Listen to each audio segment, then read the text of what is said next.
Bon dia, em dic Jordi Pere González i farem un breu tutorial de com podem moure'ns dintre del que seria el mapa interactiu creat per l'activitat de la Universitat de Girona, Tunisia, País Convidat. La nostra eina ha sigut anomenada Tunisia Terra d'Àmfores.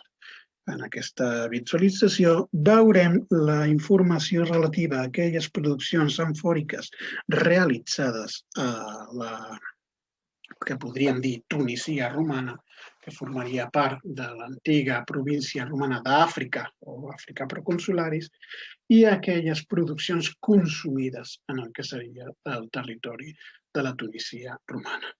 Per fer aquest mapa ha sigut indispensable la utilització de les dades de la base d'epigrafia llatina del FEIPAC i les hem categoritzat en 4 tipus diferents. En aquest sentit, podem veure a la mà dreta superior les diferents classes d'informació que hem categoritzat i si fem clic en el sentit en els derelictes podem veure aquella informació relacionada amb les àmfores que es trobarien en aquests llocs. Després tindríem les àmfores fetes en les terrisseries de la pròpia Tunisia romana, en els propis espais de producció.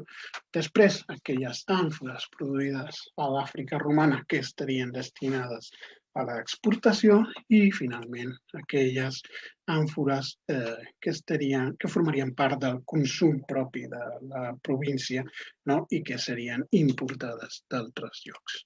En aquest sentit, en el mapa podem ampliar i fer zoom on vulguem, podem moure'ns dintre del mapa com desitgem, podem seleccionar qualsevol lloc per veure la informació relativa a aquest lloc. Per exemple, si fem clic sobre la ciutat d'Empúries, veiem com el filtre ja ha canviat a mà dreta i ens dona la informació sobre la tipologia, sobre el tipus de producte i la cronologia relativa a aquestes produccions.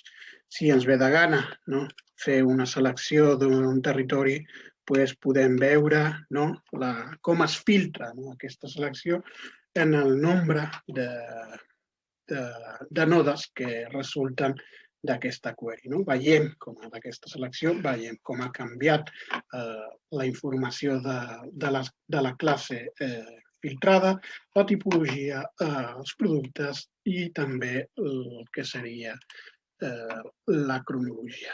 Si tornem a fer una visió general del mapa i el col·loquem en l'àmbit de l'Imperi Romà, també podem fer una selecció de les diferents produccions amfòriques. En aquest sentit, podem destacar seleccionant sobre el que seria aquest filtre de tipologies amfòriques qualsevol d'aquestes. Per exemple, si veiem on estarien les Dressel, ID, produïdes a la Tarraconense, veuríem que la majoria es trobarien dintre de l'àmbit de la Tunisia romana en un àmbit d'importació i consum amb un 100% de producte de vi i que es trobarien en el segle I després de Crist. Qualsevol filtre sobre la tipologia ens donarà una informació totalment diferent. I en aquest sentit només fa falta seleccionar sobre aquesta informació i directament canviarà el que seria la nostra visualització. Si fem el mateix sobre el producte, si tenim interès per conèixer aquelles àmfores que en un moment van tenir dintre seu vi o salsa de peix, perquè encara no s'ha pogut establir quin és el producte, veuríem les diferents tipologies que estan assenyalades per a aquesta categoria i on trobaríem on es trobaria o geolocalitzaria tota aquesta producció. Si fem el mateix amb l'oliva, veuríem com també canvia això.